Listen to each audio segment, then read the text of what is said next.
company.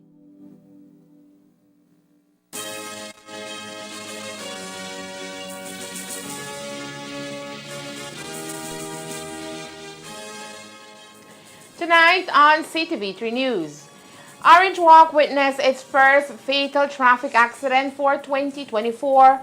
The victim is identified as 53-year-old Terencio Cal. Imported sugar to be sold between $1.50 and $1.60 a pound.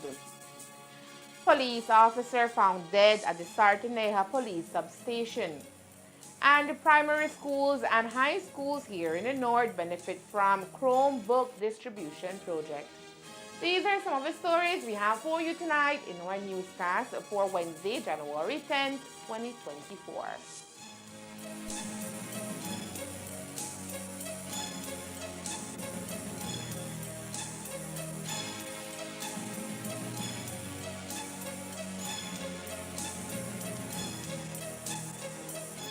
Ignite the innovator in you with Dell. Cellular World is an authorized partner for Dell Technologies. Whether you're looking for equipment for personal use or to transform your business, Dell Technologies can provide you with the right equipment to suit your needs. Dell is more than just desktop computers and laptops. The full line also includes monitors, data storage solutions, keyboards, docking stations, and other accessories. This is technology that makes it possible and provides solutions for every situation. Shop for your Dell products at Cellular World, your #1 Dell authorized partner in Belize, and get all the technology you want for less. Bring your brightest ideas to life with intelligent technology. Cellular World, authorized Dell partner.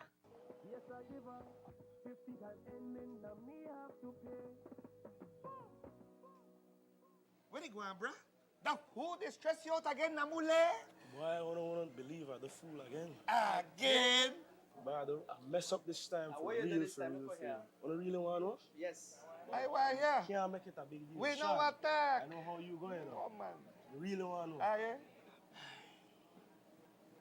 Yeah? Take my plan, and I give her.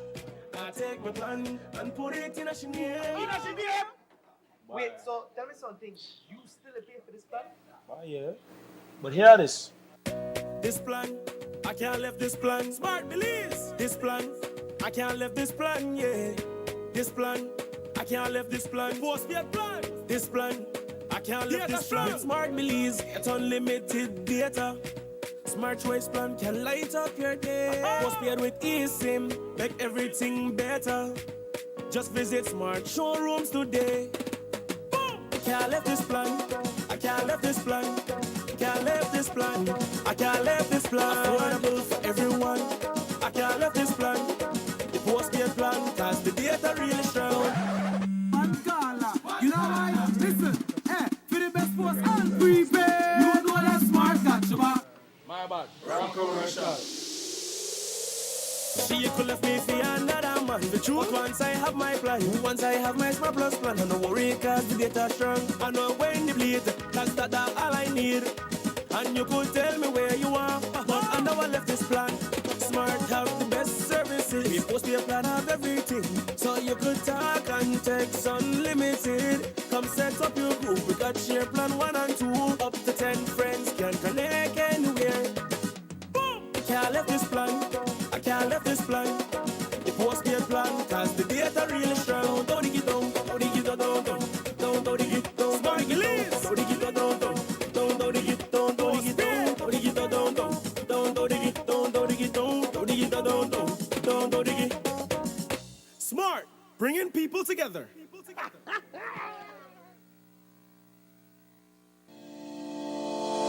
Central Bank announces update on online transaction fees. The Central Bank of Belize announces updates on electronic funds transfer and instant funds transfer transaction charges by domestic banks. In its press release on January 3, 2024, the Central Bank informed the public that the Belize Bank Limited was granted an interim injunction on the enforcement of Practice Direction Number 7, Regulation of Fees and Charges, PD Number 7, until the hearing and determination of its application for permission to apply for judicial review and an interim injunction. This injunction prevents the central bank from implementing PD number 7 until the court has made its determination with respect to the said applications. At the same time, separate from the obligations of PD number 7, the central bank had indicated its elimination of charges on EFTs and IFTs processed through the automated payment and security settlement system to further stimulate online transactions with effect from January 2nd, 2024. The central bank's elimination of charges prompted domestic banks to reduce the EFT, IFT fees, which domestic banks charge to their customers effective 3rd January 2024. The central bank notifies the public that, except for the National Bank of Belize Limited, domestic banks have readjusted their online transaction fees effective 5th January 2024. The current charges are as follows. Electronic funds transfer, Atlantic Bank Limited, $1.75. Belize Bank Limited, $1.75. Heritage Bank Limited, $2.50. And National Bank of Belize Limited, $1. Instant funds transfer, Atlantic Bank Limited, $2.50. Belize Bank Limited, $2.50. Heritage Bank Limited, $3, National Bank of Belize, $1. The central bank recognizes the importance of transparent and fair banking practices and is committed to keeping the Belizean public informed about changes in the financial landscape. The central bank encourages customers to review their transaction statements and reach out to their respective banks for further clarification on the revised rates.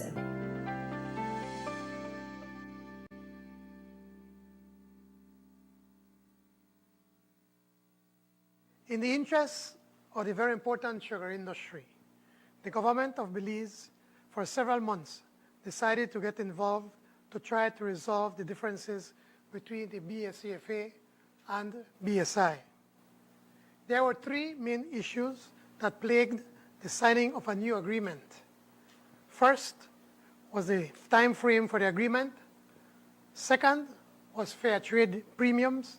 And third was the issue of port handling charges and throughput fees, which are to be listed as part of the net strip value deductions in the commercial agreement.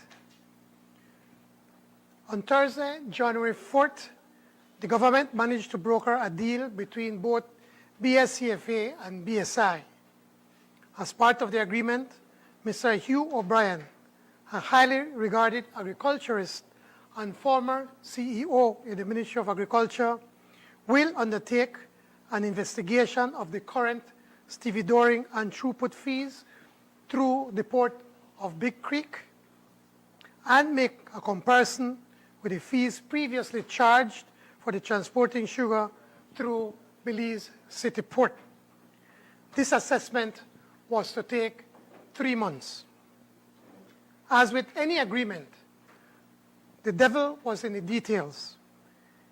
It was expected that an agreement would be signed early this morning, but late last night, the parties could not agree on the scope of the work that was to be conducted by Mr. O'Brien, and the parties reached a stalemate once again.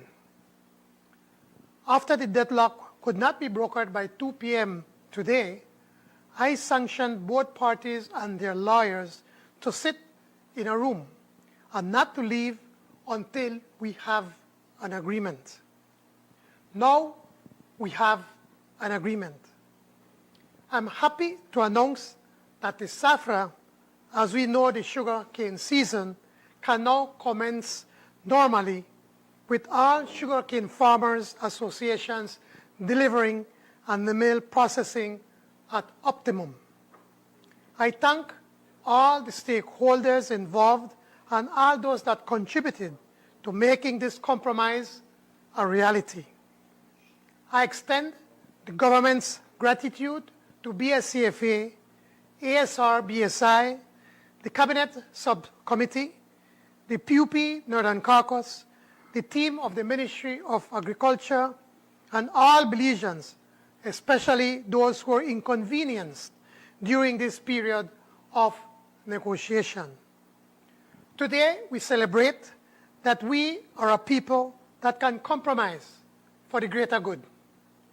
May our Lord continue to bless our Belize. Thank you.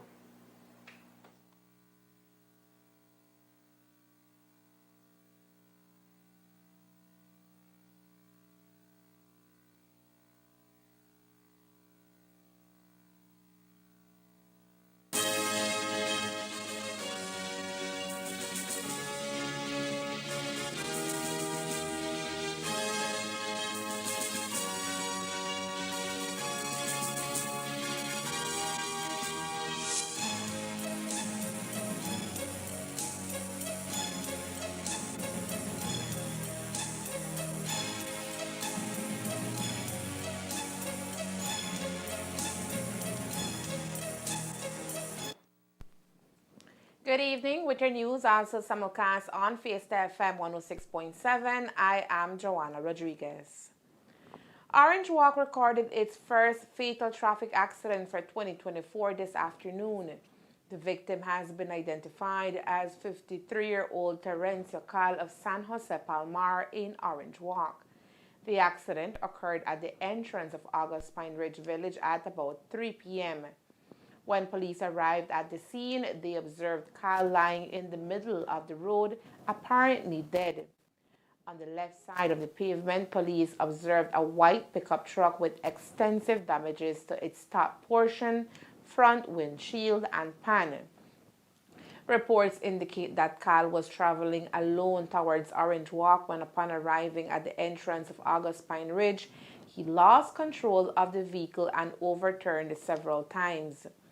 Cal, it is said, was flung out of the vehicle and landed on the pavement. The vehicle, which belonged to Gentrack Company from Ladyville, ended up with its 4 wheels in the air.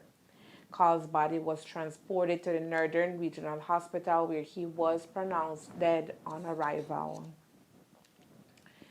Effective today, Wednesday, January 10, 2024, BSI-ASR commenced the sale of imported refined white sugar to its customers. As mentioned, this temporary importation of refined sugar is due to the domestic market shortages created by a surge in unauthorized cross-border trade. According to BSI-ASR, a delay to the crop start is now also a contributing factor to the problem. To ensure Belizean consumers can continue to have a choice between white and brown sugar, BSI imported 250 metric tons of refined sugar, translating to 2 weeks of supply for the local market. Of note is that the government granted the approval for the importation in order to cover the local demand of the product. BSI will sell imported refined sugar at acquisition cost of $1.19 per pound or $59.26 per 50-pound bag. It is expected the retail price should be between $1.50 and $1.60 per pound, depending on the distance from the factory. The expectation is that the imported stock will cover the gap until normal supply can be resumed. Brown sugar continues to be available as usual. Tonight, the Corozal Police Department is mourning the untimely death of one of their own after it is believed he took his own life. Around 2 this morning, word spread that a police officer stationed at the Sardineja Village Police Station was found dead. The officer was identified as 27-year-old Irvin Chan, who we understand was going through some personal struggles. Reports suggest that Chan held his police-issued handgun to the right temple and fired the deadly shot. Sometime around 5 this morning, the lifeless body of Chan was transported to the Corozal Community Hospital morgue, where it awaits a post-mortem examination. Today, the Commissioner of Police spoke about the incident, stating that the department is awaiting the results of the post-mortem to rule out foul play. It's a tragic incident for us. We are still grieving the loss of Mr. Ramirez, and now we have another one in our hands. Our human resources are our most important resource. I want to see our human resources being depleted in such a way it's heart-wrenching for us. Nonetheless, P.T. Chan was an outstanding officer, a very quiet individual. We're still trying to discern what led him to commit suicide. So at this time, I don't have much in terms of details, but I would like to extend our sincere condolences to his family. He had almost 4 years with us as a police officer, and as I said, he was an outstanding police. I'm not going to say that he had an alcohol problem. Many people drink. That does not mean they have an alcohol issue. It is how much you drink. There are several informations coming out, but I don't want to assume nothing. I want to wait until the investigation is done, and then we make a final determination from there. The death officer Irvin Chan, who has served the Belize Police Department for 4 years, still has many in disbelief. But the reality is that it is not the first time an officer of the department has done the unthinkable, meaning taking his own life. According to the Commissioner of Police, the department now has a list of officers who may be facing life pressures that can even lead to mental problems. Assistance will be provided to those officers. We did get a report from our psychologist that there were a number of officers who were being watched. He continued to work with these officers to see what can be done. And just as a part of our discussion earlier with the psychologist, we have determined that we are going to order mandatory counseling and as well as mandatory alcohol rehabilitation for some officers, because there are a number of officers who are alcoholics, and I think that if we just leave it for them to volunteer rehabilitation, it's not going to happen, and it is going to continue to plague us.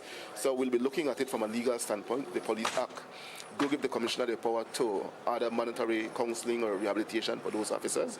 So we're going to exercise the provisions in the Police Act to make sure that we do what we can to help those officers who are suffering from whatever they may be going through psychologically. I think the last report we got from the psychologist was somewhere around 20.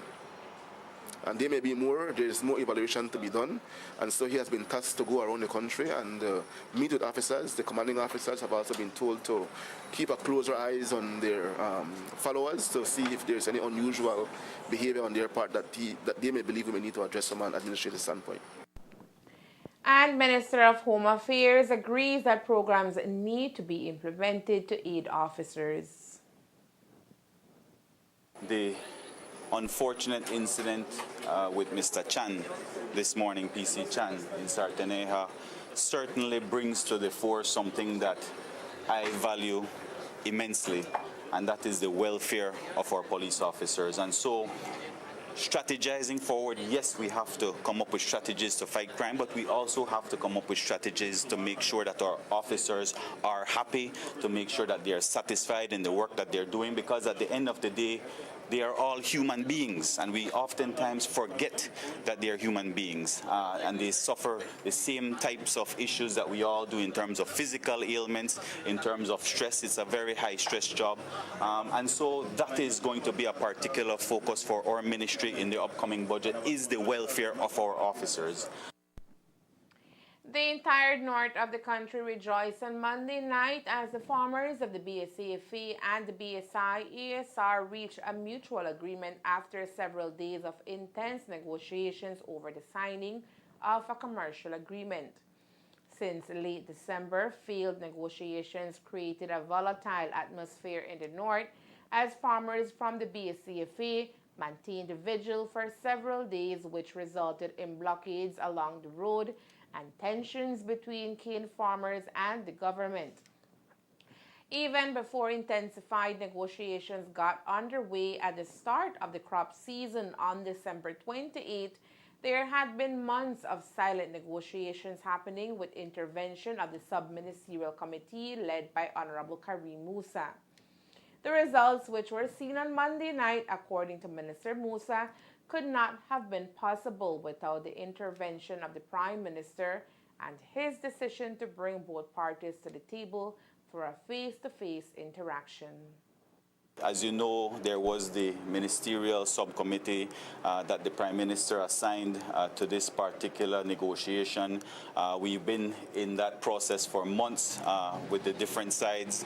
We were able to narrow down the parameters of dispute.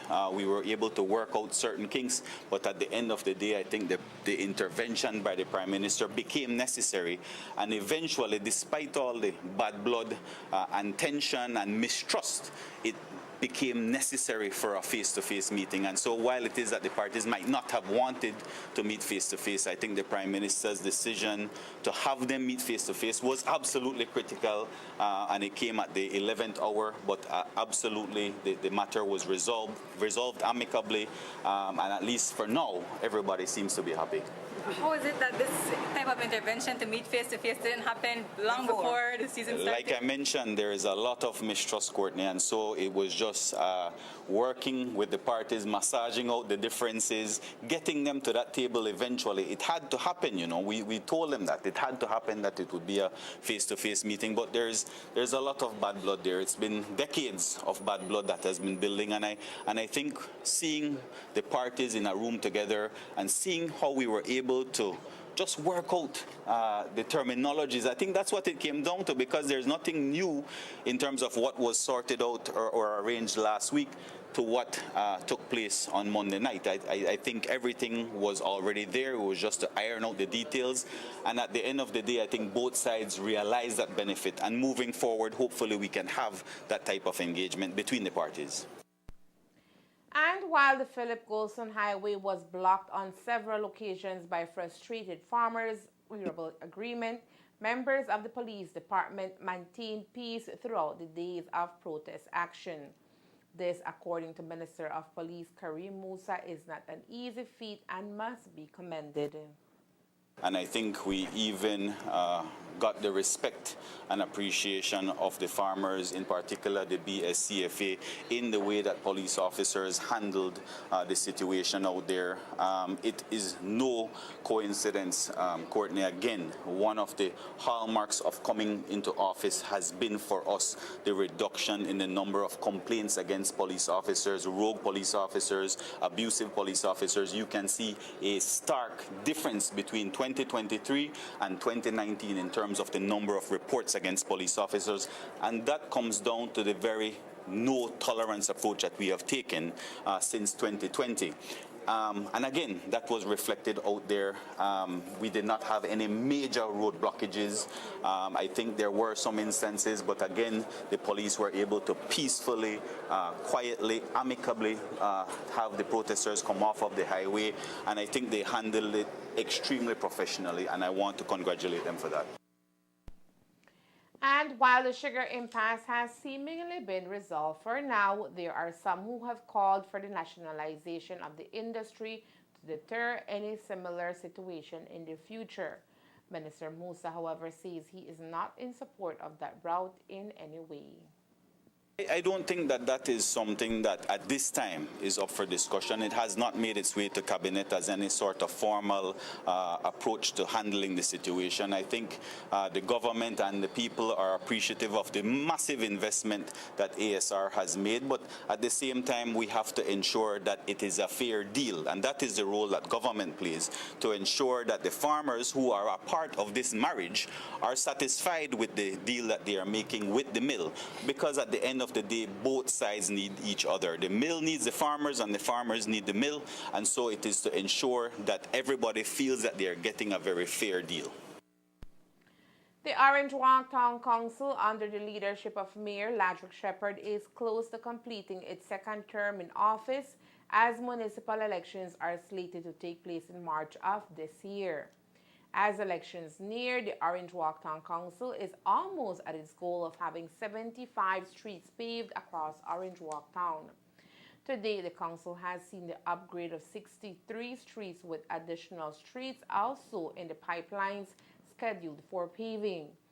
Reaching their set goal of 75 streets, according to Mayor Shepherd, can be achieved through the dedication of the council employees and councillors working together with the residents of Orange Walk Town. We continue our work. You know, people might say that they might see some street works happening out there, you know, in all parts of the town.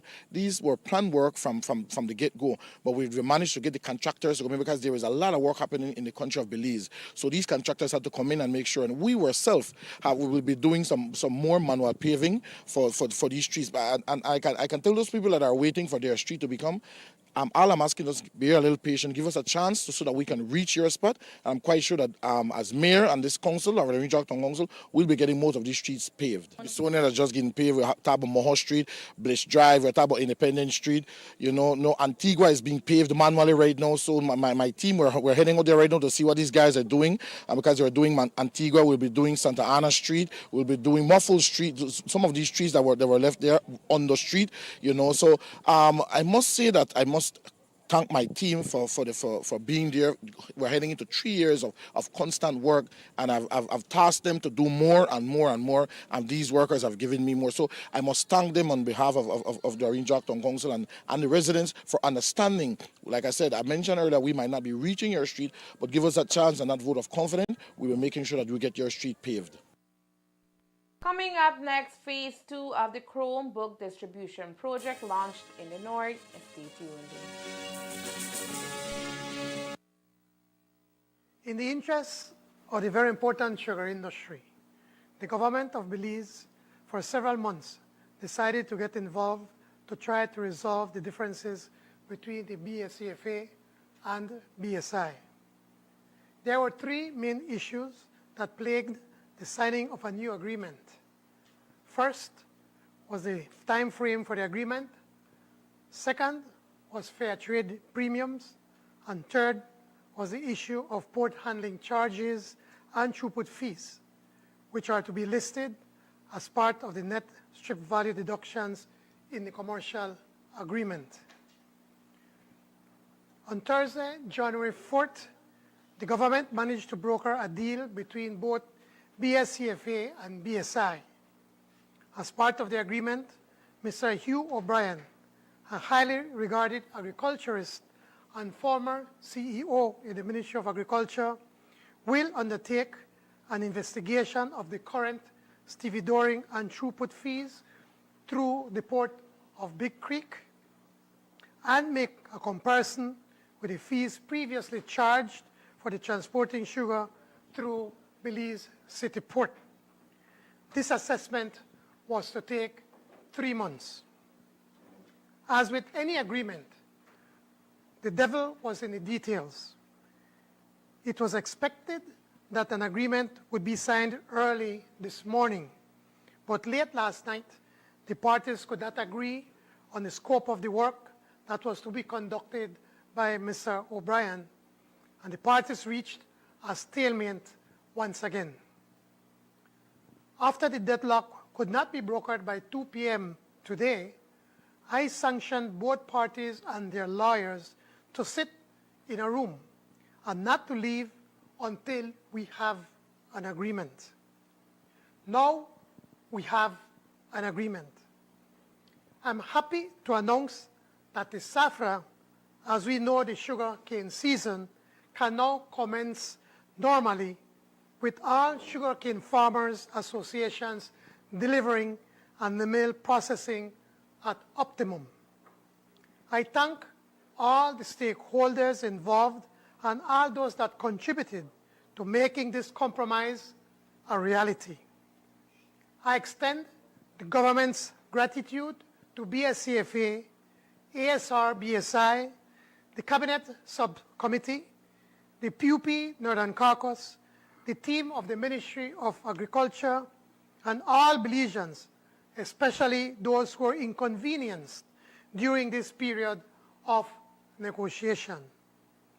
Today, we celebrate that we are a people that can compromise for the greater good. May our Lord continue to bless our Belize. Thank you.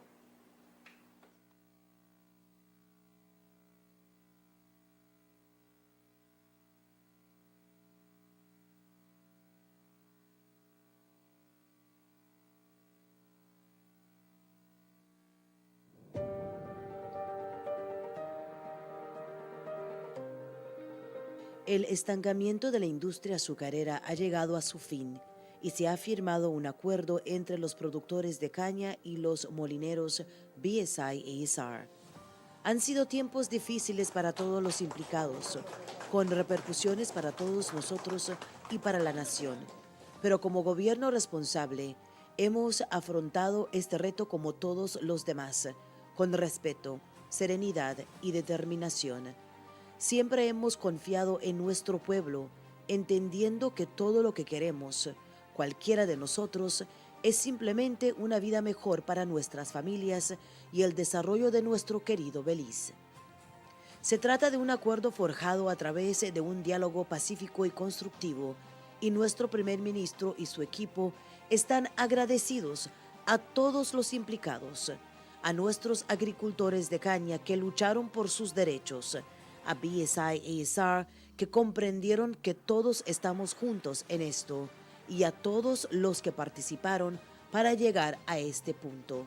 Una victoria para Belice. Esto es gobernanza real. Esto es progreso real. Cumplamos el plan. Seguimos avanzando.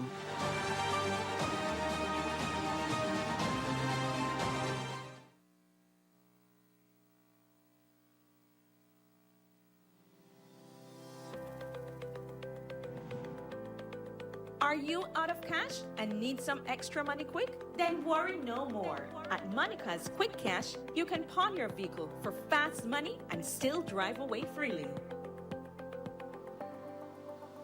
We're also the best place to pawn your TVs or gold jewelry and sell your scrap gold. Monica's Quick Cash. Number 128, Cemetery Road, Belize City. Number 14, Constitution Drive, Belmopan, across from the Belize Bank. And number 2, Belize Corozal Road, Orange Walk Town. Pawn and drive, cash for gold. Fast money with Monica's Quick Cash. Give us a call today at telephone 207-0970.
Shop smart for your Samsung devices in Belize and enjoy benefits you won't get anywhere else. When you shop locally for your Samsung, all your devices will be covered by a 1-year local warranty.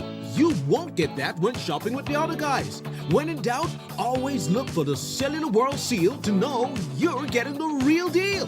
Shop with confidence and enjoy your Galaxy knowing that it can be repaired locally at our Samsung Service Center by certified Samsung technicians using original parts and machinery.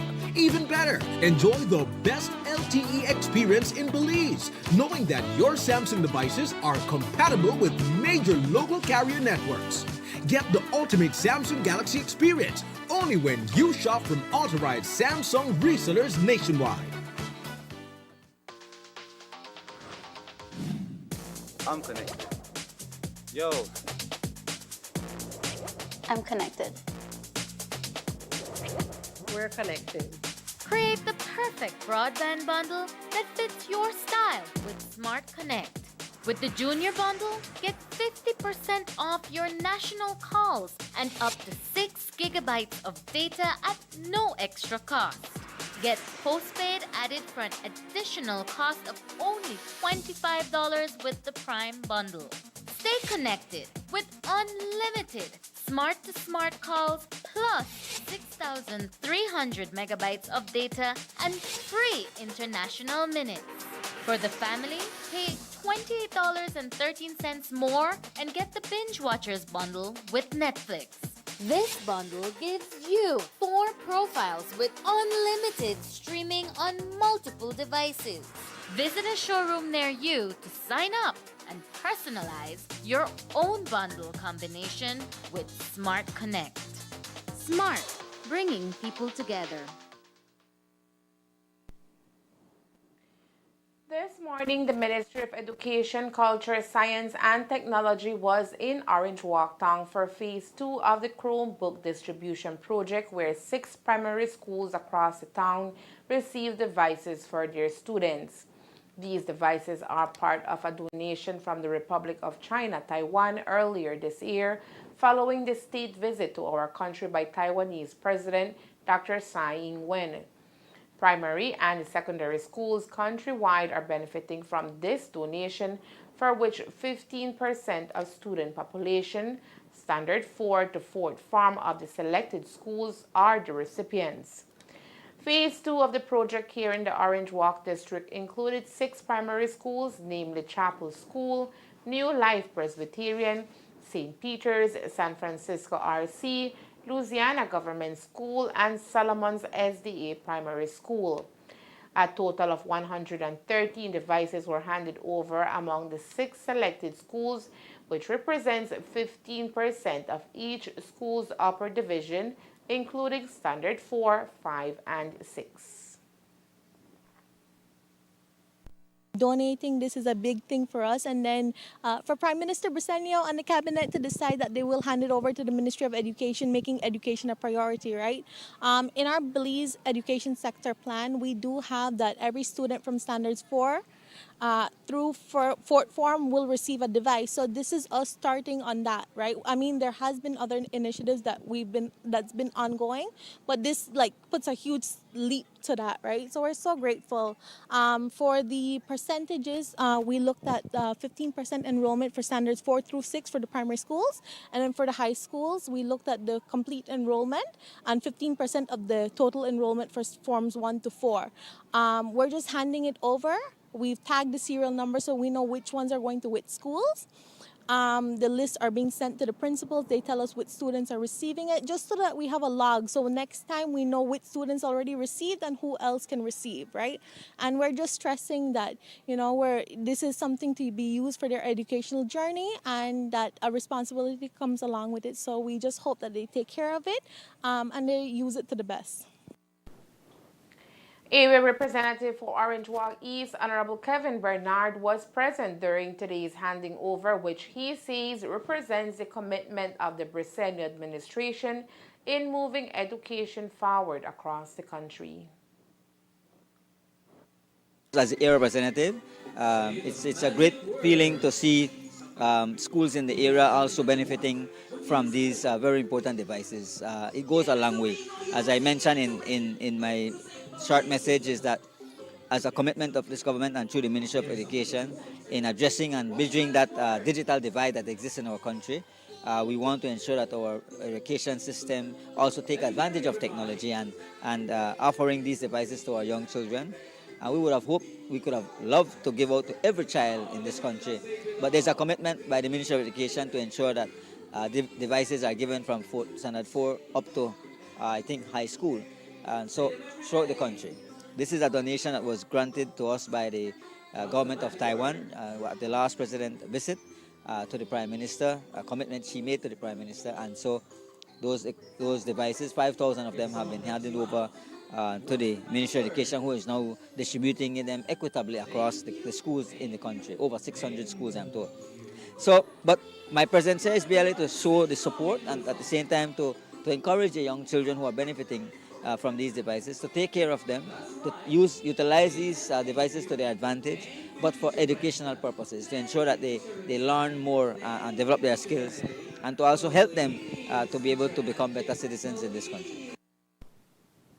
Representing the Prime Minister, Mayor Ladrick Shepherd also highlighted the importance of education and bridging the digital divide among the country's most vulnerable, which are our children.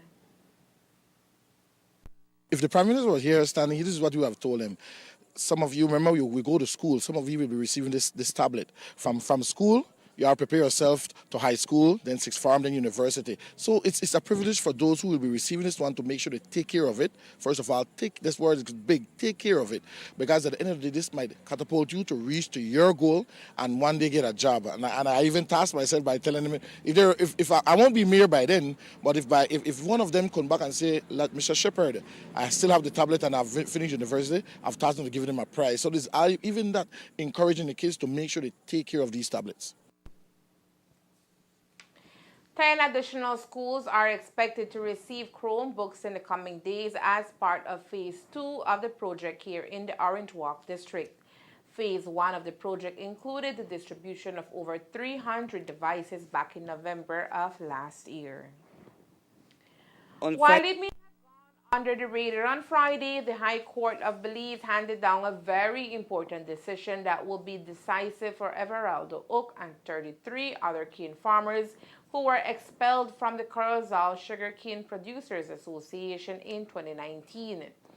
This decision is based on a claim that was brought by the CSCPA against former Vice President Oak and 9 other members that fall under the 33 that were expelled from the association. According to Justice Genevieve Chabot, the association breached the bylaws that were established in 2015 when the CSCPA was born, by electing members of the board of directors through zone elections. On Friday, we received the decision of the Supreme Court that it was we defended an injunction that was placed by us by the illegal board representing the association after an invalid election that we held in 2021. So we were taken to court through an injunction, and then we responded the injunction, and after that, our attorney, Mr. Alistair Jenkins, who represents the law firm of Mrs. Magali Marin, he applied a counterclaim because we were not satisfied that we were not in satisfaction with the illegal amendment of the 2019 bylaws. So finally, we received, after a long period of time, 2021, we received the decision of the Supreme Court, where the 34 illegally expelled cane farmers were declared as members of the association. The illegal amendment of the 2019 bylaws were also in breach of the 2015 bylaws. So the court is giving an order that it is the 2015 bylaws that is valid. In that same judgment, we were given 100% of the injunction. We had done an application to strike out the other charges that the association wanted to put me in responsibility. Are the defamation of the association, the expenses that they had. It was a big amount, no? And so Mr. Alistair Jenkins applied a strikeout. With Justice Chabot's decision, the CSCPA Board of Directors must be dissolved and the new board is to be elected in the next 90 days. 90 days for those who are representing the association to give us a new election for the Board of Directors pursuant to the 2015 bylaws. So that is a general election in an assembly. Right. 90 days from Friday. 90 days from Friday. Okay. And have you had communication with the association for that to happen? No, not as yet. You see, what happened is that the court will take 2 weeks, more or less, to have a perfection of the court ruling. And after those 2 weeks, then we are sending that message from now to the perpetrators who are in the association, that they need to provide the elections so that we can move forward as an association to start running the projects that the farmers are in need right now. We are in the season, and the fertilizers are very essential so that we can start giving maintenance to our ratoons, no, or to the cane that is being harvested right now. So it is very important to keep on with the programs, with the different projects that the association has to deliver to the membership. So this election, it is very important for our farmers to understand that the court ruling is on our side. We are victorious on that, and I am sending that message to our farmers. Let us start moving. Let us send this message to the perpetrators that we need to move forward with this election as soon as possible. Do you see that happening, or do you see some hiccups down the road? Well, rumors, I can say, no, hearing say, that they want to challenge the ruling. They want to put an appeal. But the rulings are clear. The rulings are clear. So it's just a waste of time. And in fact, well, it is their right if they want to proceed with the appeal. It is their right. And on Monday, Oak received notification that his singular matter before the Supreme Court had received a judgment. He explains the case and the ruling. The court ruling that I received on Monday was my claim that I had since 2019 when I was illegally expelled. So after trying to negotiate with the board of directors, we didn't reach to no agreement. So I decided to carry this claim to the Supreme Court because I saw that it was an injustice that was done to me, simply because I was behind asking them to be transparent, to be accountable, and to respect the decisions of the farmers. They illegally amended the bylaws, and I knew that was the challenge that we had in 2021. So this one was an independent challenge, and my claim was to recover my damages and to clear my illegal expulsion. That was separate. So I received the notification on Monday that I was also victorious in that challenge. So the court, several parts of the court,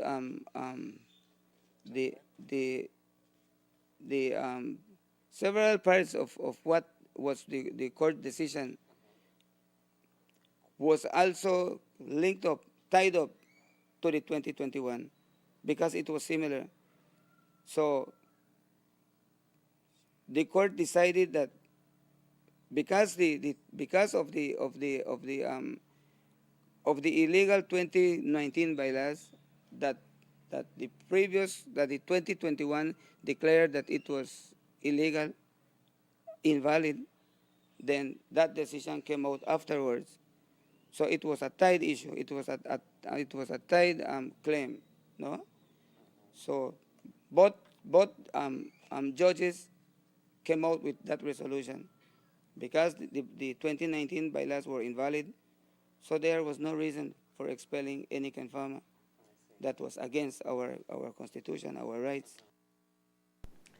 Oak still has a pending matter before the lower court in Orange Walk after he says he was illegally incarcerated together with Giselle Luis Salazar, Judith Salazar, and Manuel de Jesus Salazar.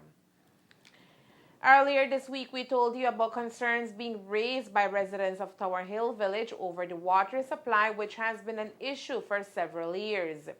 Works began in the village late in 2023 to implement the community's own rudimentary water system for the very first time.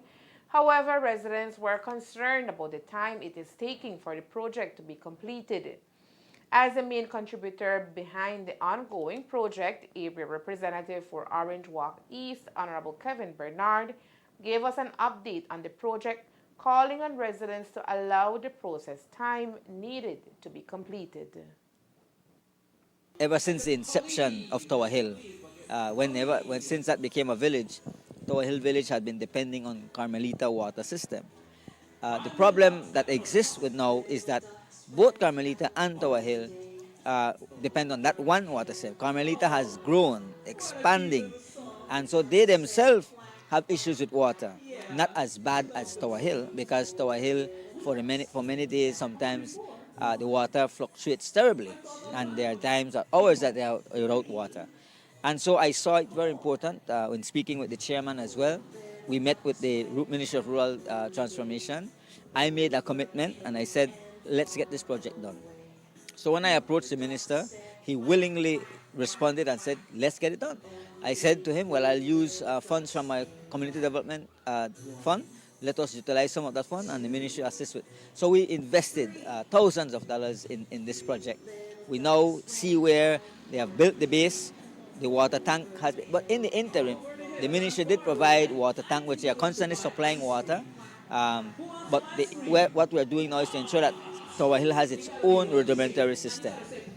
As soon as this is completed, I know that the pump that will pump the water and the electricals are already being worked on, and so I'm hoping that this could be completed very quickly. We are pushing, and I am told by the Ministry of Rural Transformation that they want to see this project come to fruition by the end of this month. And so once we have that, then everybody that is connected to the Carmelita water system will be placed on this new water system. That will allow, one, for the villagers to have access to better water supply, potable drinking water, and able to then have and manage their own water board. So we are looking at that as well to set up a water board for the village that will manage the affairs of the village, because we don't want, we want to divide Carmelita to deal with only Carmelita, and then Tower Hill will deal with Tower Hill. In addition to the ongoing water project in the community of Tower Hill, Minister Bernard says that there are also works ongoing to secure land within the community to be used as a cemetery, which is very much needed.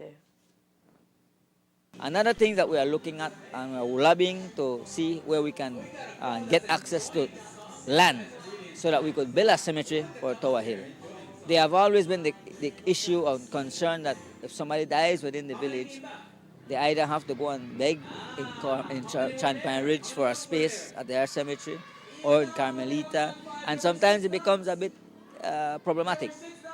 And so that's one of the requests the villagers had always said. They want to have their own cemetery where they can put their loved one at rest whenever that comes to happen.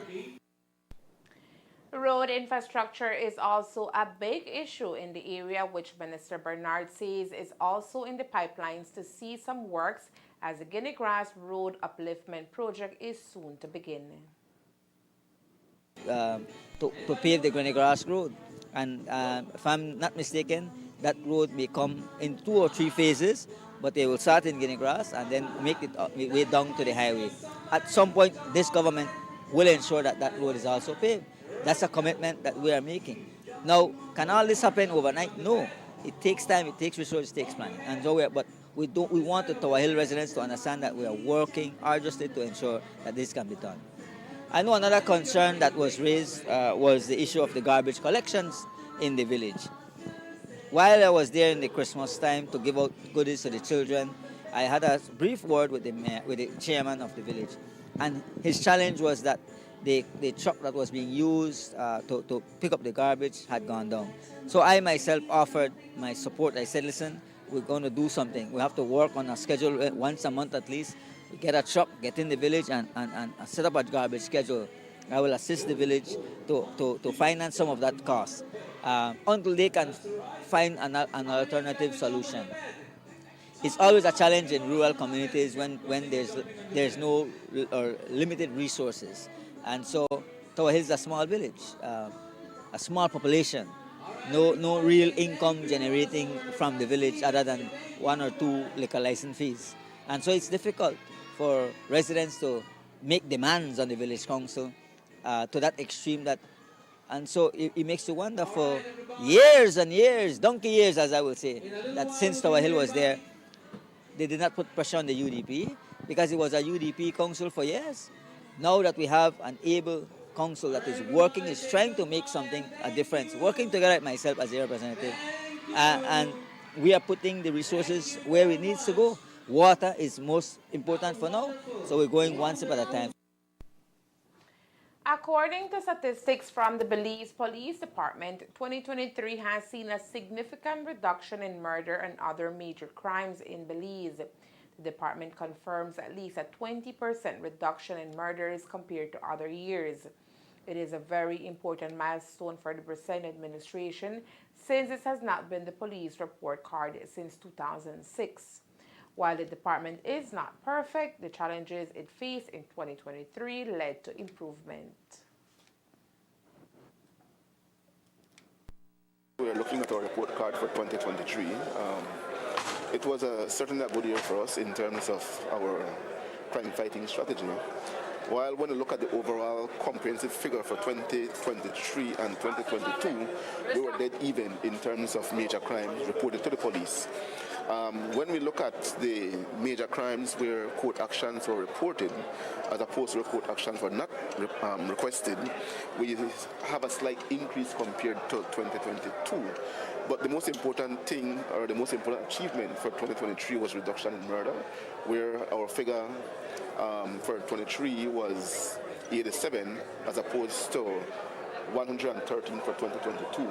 So we have a decrease of something around 24 thereabout, or just around 23% reduction in murders when compared to 2022. So while we do celebrate our achievement for 2023, we still do believe that there's a lot that needs to be done, and today we'll be looking at our strategy to see what we can do better moving forward to make sure that we know 2024 is going to be difficult for us because the figures for 23 is so good. And when you have a good figure for the year prior, it's always difficult to beat. But we will do our best to see what we can do to make sure that we continue to keep the figures going down. And as we venture into 2024, the plan is to keep the numbers low. The year started off well, I must say. We do have one murder so far in Independence, one which I think should not have occurred. But the police continue to remain vigilant out on the streets. We continue to collaborate with our partners, the LIU and other agencies, to see what we can do to be able to stem the issue of crime, particularly in Belize City, where we have the programs running through LIU and the all-of-government approach. And while major crimes deflated, the Compol was asked what the department is doing in regards to the number of missing persons that were reported in 2023 and are yet to be found. People went missing in 2022 as well, and other years who have not yet been found.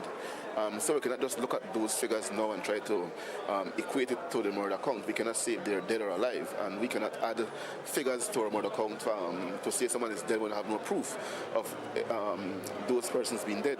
But we continue to keep a watchful eyes. We continue to collaborate with the family members to see if there's any information as to the whereabouts of those persons who have gone missing.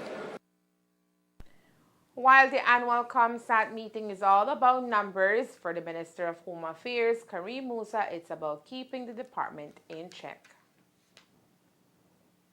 Yes, the annual ComStat meeting is always extremely important, where we have, in addition to receiving the statistics of the previous year, we have an all-officers conference that entails an engagement of all our senior officers across the country. And receiving the type of statistics that we get at ComStat is not just a good measurement tool, it's also an accountability tool for each precinct and each formation. But most importantly, it is a tool to form our strategies for the coming year. Like you rightly mentioned, I think we had a very successful year, at least when it came to the reduction in murders. Certainly it's a huge achievement for Commissioner of Police and for all police officers across this country.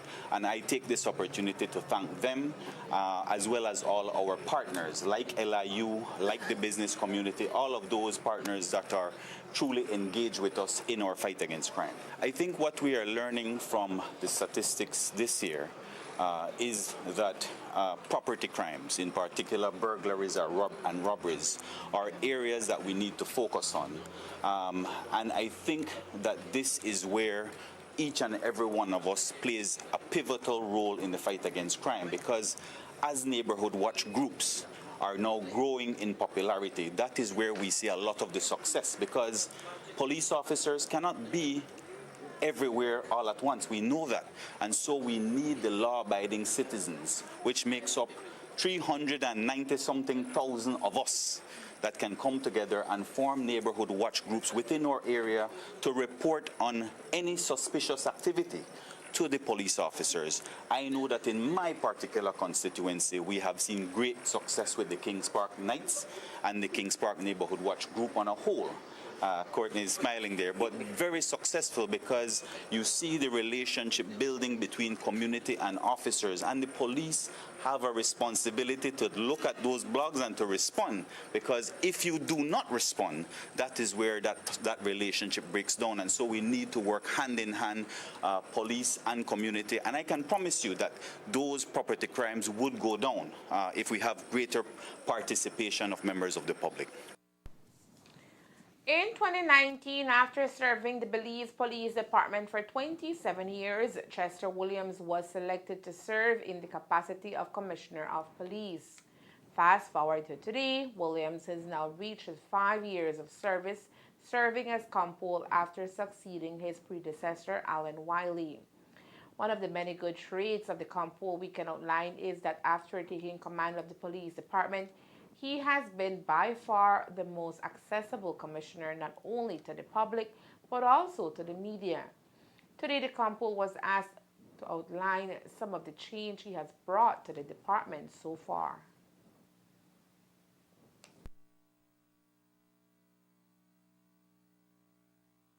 The 5 years has been bittersweet.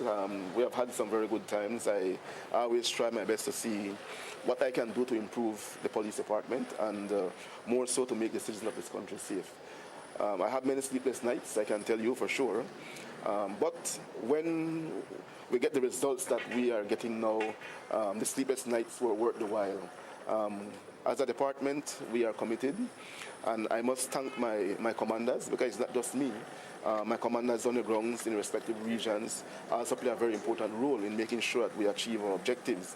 And more so, my minister is very, very supportive of the work that we do, always joining us and seeing what he can do to help us to be able to deal with whatever situation. So, looking forward for 2024, and we're going to try our best to make 2024 even better year. Do you think you'll stick around for another 5 years? Another 5 years? No. What would you say is one of your biggest accomplishments in these 5 years? Well, certainly to ensure that the amount of complaints of police brutality decreased by over 50% is a huge accomplishment, as well as the fact that I can see throughout my 5-year tenure as commissioner, every year we have seen that the murder count continue to decline, as opposed to before where we were seeing it just going up. So those for me are extremely critical, because saving lives is important. And to have a department that respects the human rights and dignity of people is also important. So making sure that we continue to decrease the amount of complaints against the police brutality, is certainly a huge accomplishment for us. There are several other things that we have done. Looking at the Safe City project in Belize City, the Cabe project, again with the camera system. We have inaugurated a number of police stations across the country under my tenure. We have launched the policy and procedural manual. We have opened the Comstat office. We have done a number of training units across the country, putting together regional training officers, lead training officers. We're working on installing training rooms across the country, training a number of police officers and promoting a number of officers. Those are huge accomplishments for me, because it goes towards improving the welfare of our officers. And while at times they might not see eye to eye, Williams' boss, Kareem Musa, say it's been a pleasure working with him. It has been a huge pleasure for me to serve alongside our Commissioner of Police. As you rightly mentioned, he is by far the most accountable, accessible Commissioner of Police. Sometimes I would say even too accessible at times. Controversial, yes, but that is thanks to Jules Vasquez. But I think for the most part, he enjoys the support of our cabinet and, of course, the country of Belize.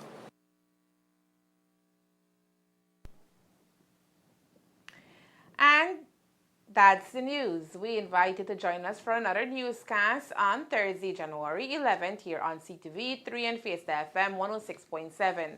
Remember that to read a text version of the news, you can visit our website at ctv3belizenews.com.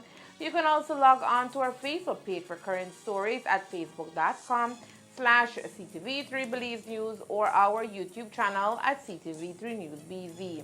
Remember to wash your hands and remain safe. From all of us here at CTV3 News, thank you for watching and listening. Good night.